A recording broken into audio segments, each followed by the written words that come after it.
सरकार ने बुरहानपुर नगर में लगभग 15,000 लोगों को प्रधानमंत्री आवास योजना के माध्यम से पक्की छत का मकान देने का काम किया है। बुरहानपुर के हर एक घर में नल से जल देने का काम ये डबल इंजन की सरकार ने देने का काम किया है।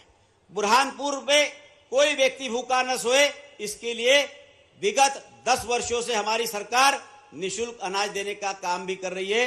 माननीय मुख्यमंत्री जी, हम लोग आपके बहुत बहुत आभारी है, आपको धन्यवाद देते हैं, क्योंकि बोलना बहुत सारे मेरे पास विषय है, लेकिन क्योंकि आपको अभी पंधानामी जाना है, हमारी यहाँ बहनें बैठी है, बहनों के खाते में 2 घंटे के बाद में आप पैसे भी डालने वाले हैं। और मैं आपको एक बात और कहना चाहता हूं कि विगत 7 साल के अंदर यह डबल इंजन की सरकार ने एक 15 महीने का कालखंड जरूर, वो काला अध्याय कांग्रेस की जब सरकार बनी, वो काला अध्याय जरूर बुरहानपुर को दाग देकर गया कि बुरहानपुर में जो विकास होना था वो 15 महीने में विकास नहीं हुआ। लेकिन हमारे क्षेत्र की जनता के आशीर्वाद से और माननीय प्रधानमंत्री मोदी जी के आशीर्वाद से पुनः भारतीय जनता पार्टी की सरकार बनी और हमारे प्रधानमंत्री जी कहते हैं सबका साथ, सबका विकास, सबका विश्वास और सबका प्रयास। इस मूल भाव को लेकर हम चलने वाले लोग हैं। भले यहाँ पर विधायक निर्दलीय था, लेकिन निर्दलीय विधायक होने के बाद भी हमारी सरकार ने किसी के साथ भेदभाव नहीं किया और उन 15 महीनों को छोड़कर विगत जो समय बचा, उस बचे हुए समय में हमारी सरकार ने निरंतर जो हमारे क्षेत्र की जनता ने मांग करी, उस मांग को पूरा करते हुए सड़कें देने का काम किया, स्वास्थ्य सेवाओं को समृद्ध बनाने का काम किया, सीएम राइज स्कूल देने का काम किया, तालाब स्टाफ डैम देने का काम किया। अनेक काम भारतीय जनता पार्टी की सरकार ने किया है। मैं आपको पुनः बहुत बहुत धन्यवाद देते हुए अपने शब्दों को विराम देता हूं। जय हिंद, जय भारत। हार्दिक धन्यवाद माननीय। उद्बोधन के इस क्रम में आपकी करतल ध्वनि के मध्य में हम आमंत्रित कर रहे हैं माननीय श्री तुलसीराम सिलावट जी, माननीय मंत्री जल संसाधन विभाग एवं प्रभारी मंत्री बुरहानपुर।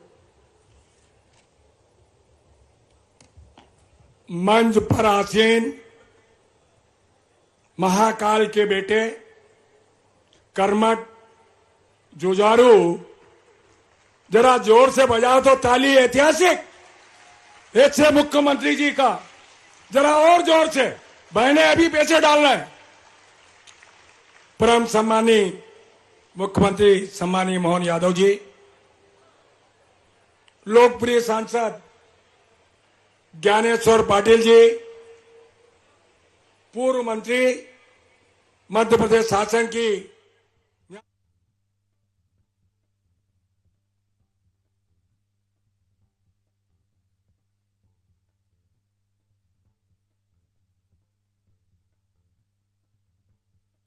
फसलों के अलग अलग प्रकार के, कपास की खेती, कृषि में नवाचार, उत्पादन क्षमता की विशेषता।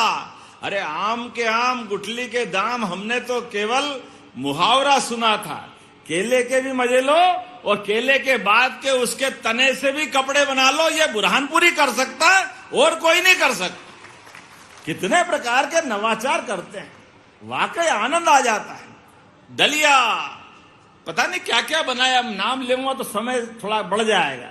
लेकिन आज मैं जब अपने हमारी सरकार के बाद जोरदार अभिनंदन यशस्वी प्रधानमंत्री नरेंद्र मोदी जी के लिए करिए, जोरदार ताली बजा करके। एक अद्वितीय नेतृत्वकर्ता, जिनके एक एक काम से हर देश का देशवासी गौरवान्वित होता है, आनंद में डूबता है। दुनिया के अंदर भारत की धाक बनती है और भारत की साख भी बनती है।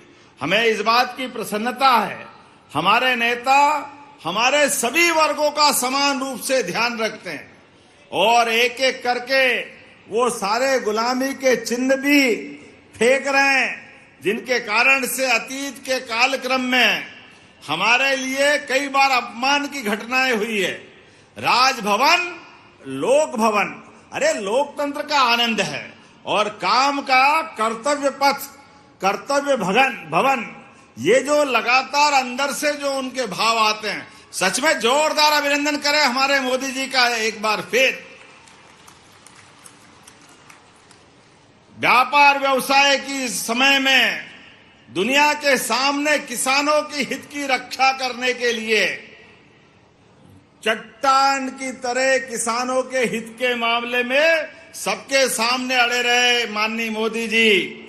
और उन्होंने कहा कि मैं सब कुछ कर सकता हूं, लेकिन इस देश के किसानों का साथ कोई उसके हक पे डाका डाले ये बर्दाश्त करने वाले नहीं है। जोरदार अभिनंदन करें उनके अच्छे भाव के लिए।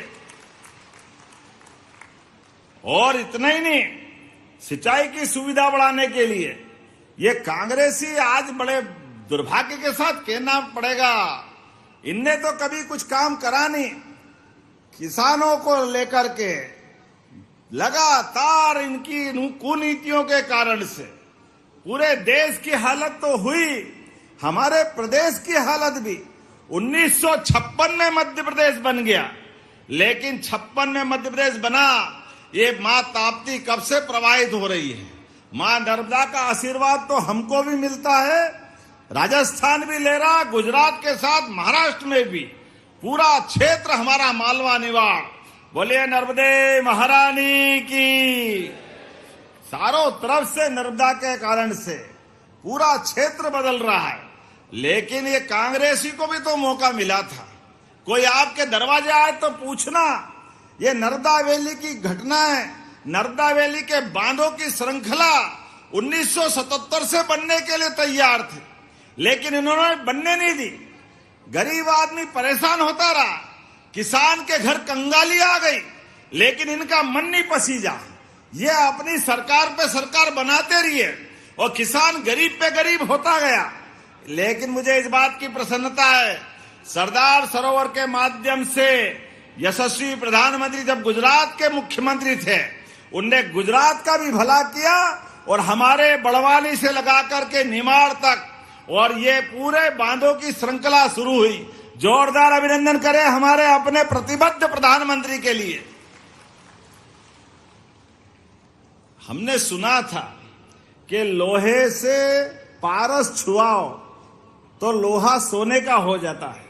सोना तो हो नहीं हो हमको नहीं मालूम, लेकिन सूखे खेत में पानी मिल जाए तो फसल सोने की हो जाती है, इसमें कोई शंका नहीं।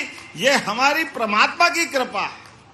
सूखे खेतों में पानी मिले और पानी नहीं, अब तो हमारी सड़कों का, बिजली का, पानी का, ये रात में तो छोड़ो, कितना अच्छा लग रहा, दिन में भी बिजली जल रही है। जोरदार अभिनंदन करें, यह हमारी सरकार की प्रतिबद्धता है किसानों के लिए।